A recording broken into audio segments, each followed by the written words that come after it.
باللہ من الشیطان الرجیم بسم اللہ الرحمن الرحیم یا ایہا الذین آمنوا ادخلوا فی السلم کافہ ولا تتبعوا خطوات الشیطان انہ لکم عدو مبین صدق اللہ العظیم۔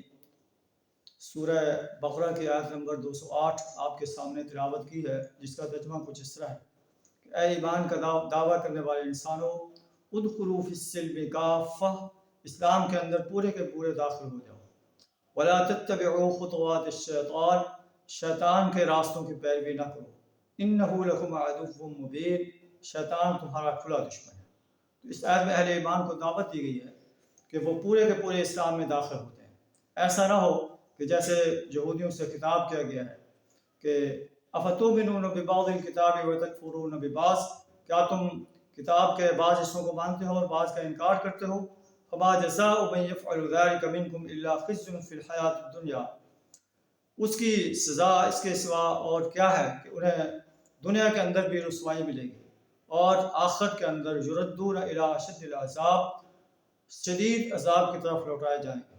تو ہم بھی بحیثیت مسلم اپنی زندگیوں کا محاسبہ کریں کہ ہمارے شب و روز کیسے گزرتے ہیں۔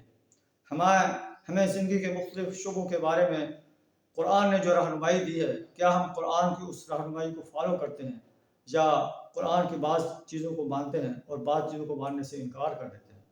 نماز، روزہ، حج اور زکوٰۃ ادا کرتے ہیں، لیکن اللہ کے دین کو غالب کرنے کے لیے جب ہمیں کہا جاتا ہے کہ اٹھو اللہ کے دین کو غالب کرنے کے لیے اپنا مال پیش کرو، اپنی جان پیش کرو، اپنا وقت پیش کرو، اپنی صلاحیت پیش کرو، تو اس سے ہم جو ہے وہ پیچھے ہٹ جاتے ہیں۔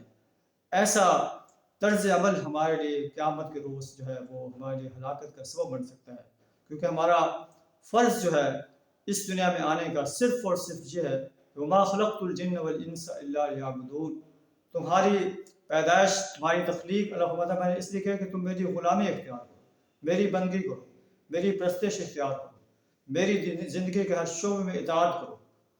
کنتم خیر امۃ اخرجت للناس، تمہیں دنیا میں انسانوں کے لیے اس لیے میدان عمل میں لایا گیا ہے کہ تأمرون بالمعروف وتنہون عن المنکر، تمہیں لوگوں کو نیکی کا حکم کرنا ہے اور برائی سے روکنا ہے۔